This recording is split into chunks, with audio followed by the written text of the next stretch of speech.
বর্তমান অন্তর্বর্তীকালীন সরকার দেশের যে বৈদেশিক মুদ্রার যে রিজার্ভ সেটাকে যেমন বাড়িয়েছে, ব্যাংক সেক্টরকে আস্তে আস্তে সচল করতে যাচ্ছে।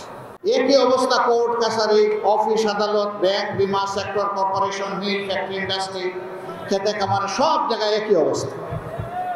যেখানেই যার শক্তি আছে সে দুর্বলের উপর তাণ্ডব চালায়, দুর্বলের পকেট কাটে।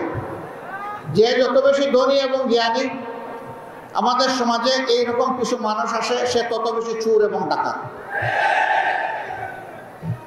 আমরা যাদেরকে চোর বলে চিনি, এরা কয় টাকা চুরি করে, কতটুকু মাল আমার ঘর থেকে বহন করে নিয়ে যেতে পারবে চুরি করে। ডাকাত বলে যাদেরকে জানি, ওদের ক্যাপাসিটি কতটুকু ডাকাতি করার। কিন্তু রাষ্ট্রের মূল্যবান কলম যাদের হাতে, এক কলমের কোচায় সমস্ত সম্পদ ডাকাতি করা সম্ভব।